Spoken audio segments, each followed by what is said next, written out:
Just kind of a recap from last time. We take this book for granted in a way. We say we believe in it, we believe in the Lord, we believe He died and rose again, we believe He is our Savior. But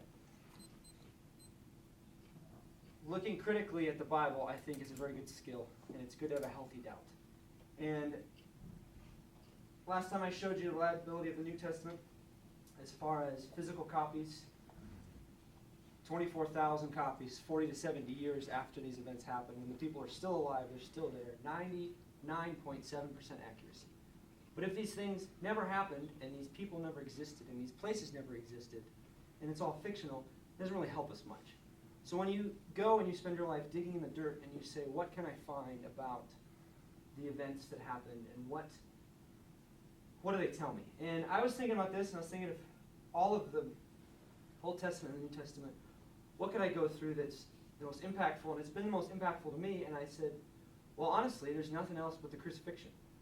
Going through the crucifixion and seeing the passion of Jesus is such a compelling story. And it's Jesus who was the lamb led to be slaughtered, and He was crucified, and He was raised again from the dead 3 days later. And it's one of those stories that I'm sure you've heard a million times, but it's like, what do we have that backs it up?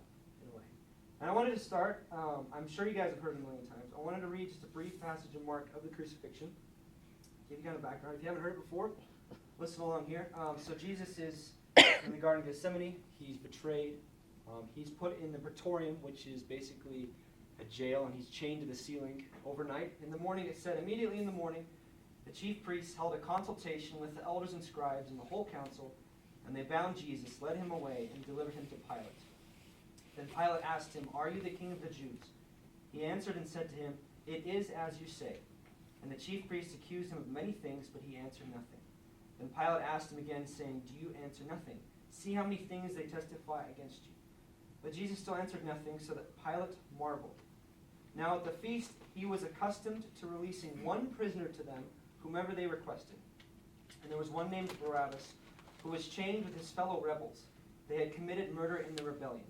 Then the multitude, crying aloud, began to ask Him to do just as He had always done for them, to release the prisoner. And Pilate answered them, saying, do you want me to release to you the king of the Jews? For he knew that the chief priests had handed Him over because of envy. But the chief priests stirred up the crowd, so that He should rather release Barabbas to them. Pilate answered and said to them again, what then do you want me to do with Him whom you call the king of the Jews? So they cried out again, crucify Him, crucify Him. And Pilate said to him, why? What evil has He done? But they cried out all the more, crucify Him. So Pilate, wanting to gratify the crowd, released Barabbas to them, and he delivered Jesus, after he had scourged Him, to be crucified. And the soldiers led Him away into the hall called Praetorium, and they called together the whole garrison. And they clothed Him with purple, and they twisted a crown of thorns, put it on His head, and began to salute Him, Hail, King of the Jews. Then they struck Him on the head with a reed, and spat on Him, and bowing the knee, they worshipped Him. And when they had mocked Him, they took the purple off Him, put His own clothes on Him, and led Him out to crucify Him. Then they compelled a certain man, Simon, a Cyrenian, the father of Alexander and Rufus, as he was coming out of the country and passing by, to bear His cross. And they brought Him to the place of Golgotha, which is translated place of a skull. Then they gave Him wine mingled with myrrh to drink, and He did not take it. And when they crucified Him, they divided His garments, casting lots for them to determine what every man should take. Now it was the third hour, and they crucified Him. And the inscription of His accusation was written above, the King of the Jews. And it's really interesting. For a long time, they had no idea why Pilate actually, of all the characters in the Bible, I truly believe was a very just guy. And he marveled at Jesus, and he said, he gave a defense. He was almost a lawyer. He was like, what has this man done? And so there's a lot of writings, and it says about Pilate and his life, and Josephus wrote about him, and he seemed to be, Herod was a really wicked guy. Pilate was a very just guy. But what was really interesting is there's letters written between him and back to Rome, and he was basically in trouble with Rome. And there's a lot of uprising with the Jews. The Jews uprising, they actually hanged and killed 3,000 of them in one day.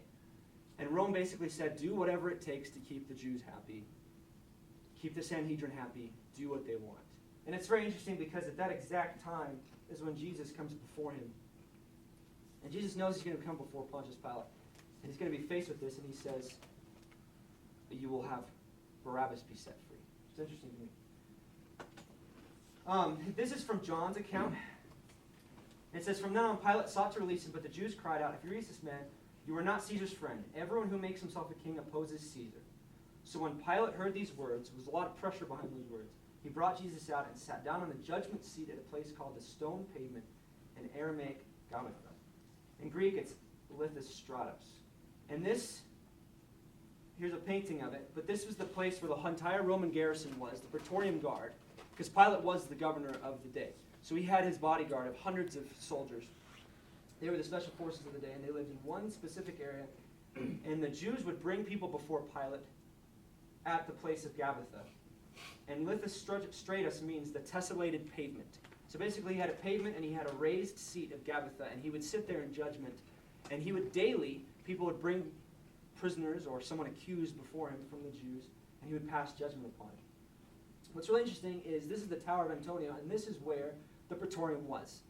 Now it was destroyed in AD 70. It was built by Herod the Great. It survived for about 90 years. It's completely destroyed. And a lot of things have been destroyed, and we have to reconstruct and dig down to find any kind of evidence of it. Here it is on the map. A reference to the temple kind of helps you. The only thing that really exists nowadays is the Temple Mound. It's completely different nowadays, but it's right up against the wall, and it's where the Roman garrison was. And it's really interesting because they had it there so they could see over the temple, and they could basically keep a watch on the Jews because it was the Passover. There's a lot of stuff going on. What's really interesting is in 1853, the convent of the Sisters of Zion in Jerusalem was, they were redoing their foundation, and they dug down and they found this tessellated pavement. And before that, it was completely unknown. If you look at in the far left, those are basically stones laid by Herod. And this was the foundation of the towers of Antonia. And this had never been discovered before, and it was excavated, and it was kept really well preserved until they completely cleared it off. And if you have a keen eye, you will see in the bottom left-hand corner, I have blown it up a little bit, there's something carved in the stones. And it's really interesting to see that this entire area, the Romans lived here. Like this was there. They would ride their roofed horse tracks. They would run their horses up in there so they had traction. They made this game, and honestly, it's super brutal. They would take sheep knuckles instead of dice, and they would roll them, all of the recruits of the Roman legion.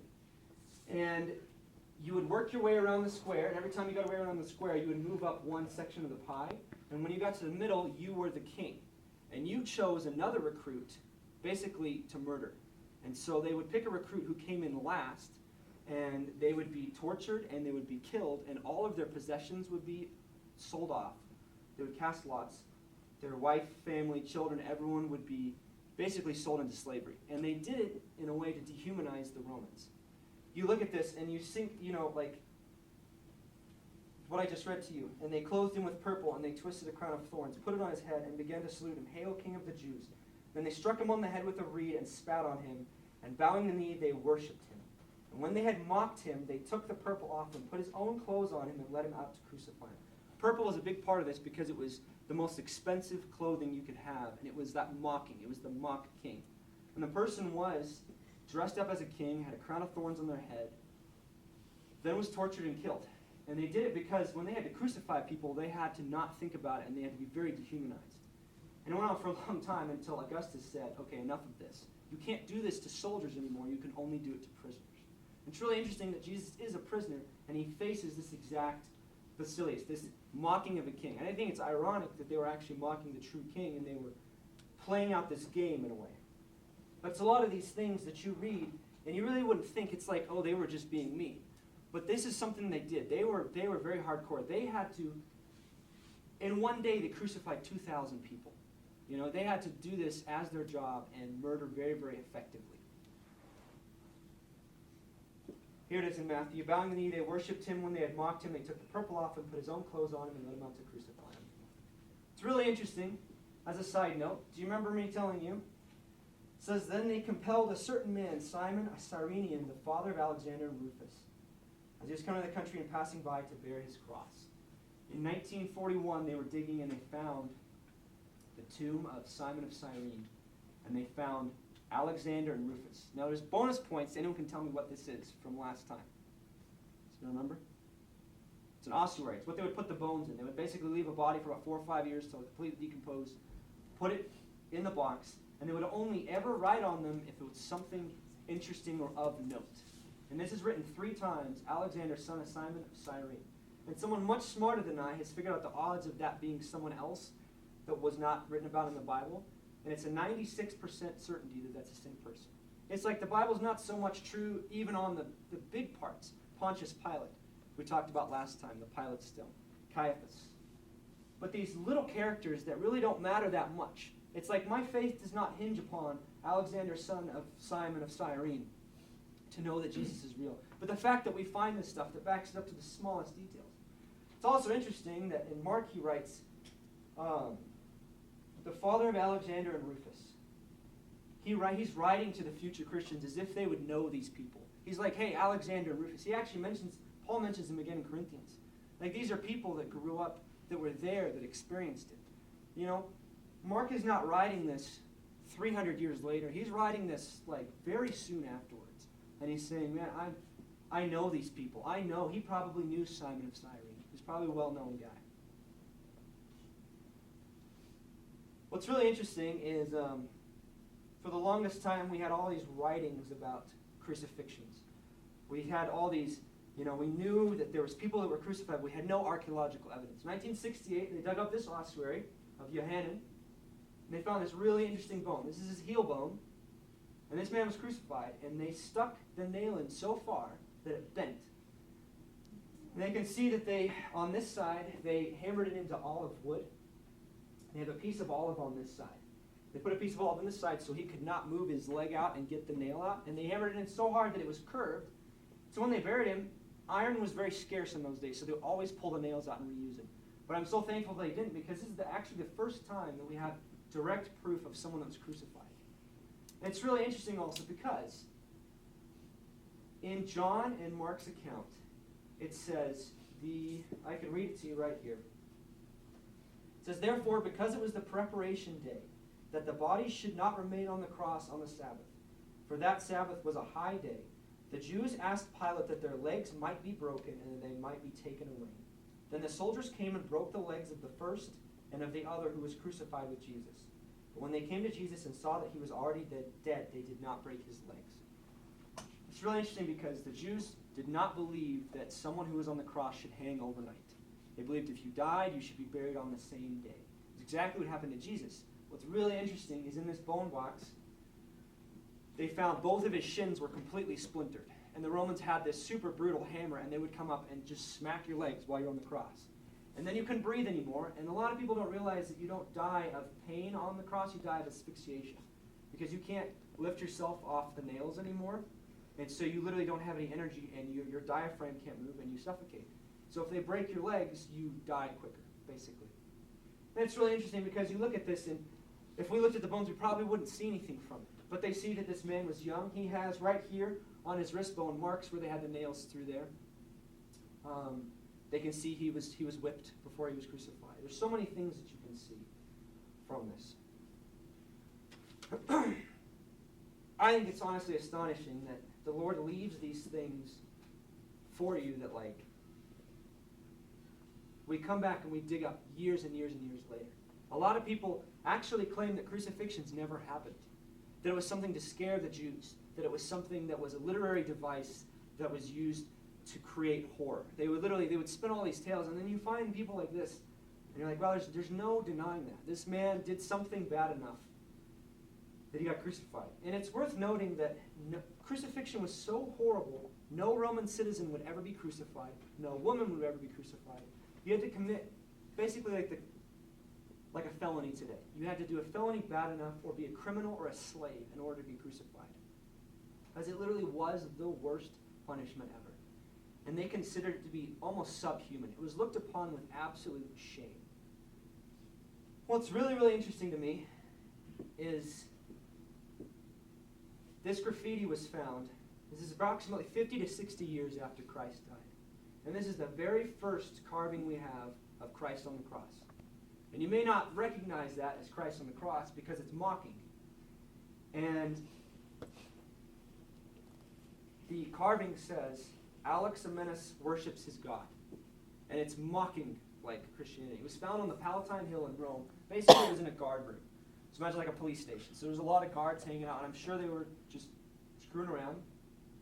And this was found carved on the wall. And what really got to me, honestly, I'll be completely honest with you, it made me cry. I sat down and I absolutely bawled, because right next to where this is carved, it says, Aleximenus Fidelis. And who has taken Latin can tell me what Fidelis means? What? Faithful. Faithful or loyal. In another script, in a smaller, like hurried little carving, next to the graffiti, it says, Aleximenus is loyal. And it, oh my gosh, it tore me up. I was like, here's this guard who probably either saw or knew someone who saw Christ crucified, and he's having his faith mocked. And he is, it was thought of as just absolutely subhuman. You think about the Jews, and they considered that Christ was going to come in on a chariot with a sword, and he was going to attack the Romans, and he was going to destroy the Romans, and he was going to be the absolute reigning king, and he was going to come in with fire, and he was going to come in with might and overthrow. The Jews in their entire history have been used to warfare, and the Assyrians and the Babylonians and everyone coming in, the Persians, and everything was settled with bloodshed and warfare. And Jesus said, I have come that they may have life, and life to the full. And in 1 Corinthians 1:23, Paul writes, he says, but we preach Christ crucified, a stumbling block to the Jews and a folly to the Gentiles. And it's really interesting to me because it was a stumbling block. They looked at it as, I cannot believe the man who was the Messiah, the man who I called Christ, the man who I followed, was crucified and was tortured and was killed. And it was a stumbling block to them. And to me, there's so much paradox in that he was the lamb. You know, he was the final sacrifice. He went and he did not give a defense to Pilate. He knew that he was making a sacrifice. He knew that he was going in to be a sacrifice for all of mankind. And we look at it now, and honestly, we use the cross in a casual way. Like, you see it on bumper stickers, you see it on cars, you see it all over the place on jewelry, and we do not at all. It was a very scary symbol back in the day. It was terrifying. And it is not a stumbling block to us in the way that we see Christ as a letdown, or that it was absolutely embarrassing. But my question to you guys is, what do you see the cross as a stumbling block for? You know, do you see it as a stumbling block for money, for school, you know, for relationships? Like, just as the Jews turned away and crucified the Lord and then said, you know, if you're truly the king of the Jews, why don't you take yourself off this horrible, horrible punishment? What makes you uncomfortable about it? You know, it made them incredibly uncomfortable. Imagine seeing your son crucified, and he's naked on a cross, and hundreds of people are walking past and spitting on him. And to me, it really brings it into perspective when I see the heel bone, and I see the markings on the hand, and I see all these things, and I'm like, man, this truly was a horrendous, horrendous thing. And it means so much to me that he gave that up for me. Now, I challenge you, don't look at it with a casual observation. Don't look at it as, this is just something that I will never experience, I will never see, I will never mean a lot to me. Because Christ, he's not a glorious thing, and he came as a servant for all and to all. And it's, you know, you look at pictures like this, and it really, like, brings it into perspective. Like, before Christ was crucified, he was on a 40-day fast. And he did not eat for 40 days. I don't know if he drank or not, but he didn't eat. And imagine you fast for 40 days, and you don't eat. Imagine how awful you would feel. I had a friend who did a 40-day fast.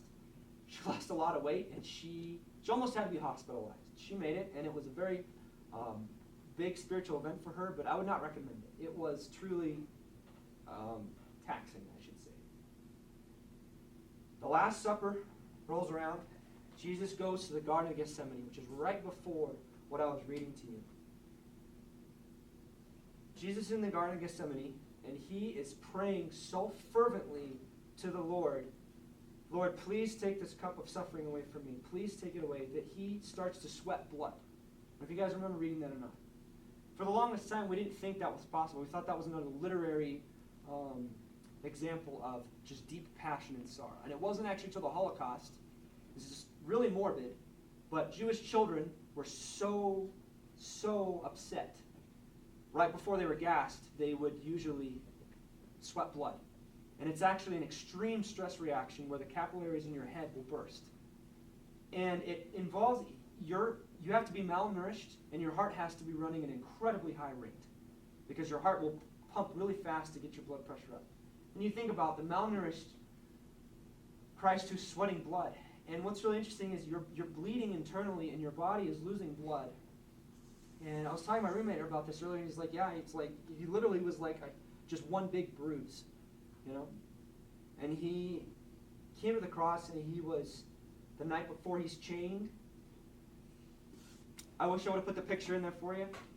Completely forgot, but they actually know where the prisoners were kept in the house of Caiaphas, and they have the actual chains and like the holds where they were chained and lashed. You know, looking at pictures like that, you think of like the Lord where he was held the night before his crucifixion. And he can't lay down, and he can't stand all the way up, and he's super weak. And he's sweating blood, and he's bleeding internally. And the next day he's whipped, and he's lashed, and it would be 49 lashes with pieces of bone and pieces of metal on the end of the leather strips. And it would literally rip him open until his entire back was ripped all the way open, down to his ribs. And here he is, he has to carry a cross, weighs probably 200 to 300 pounds.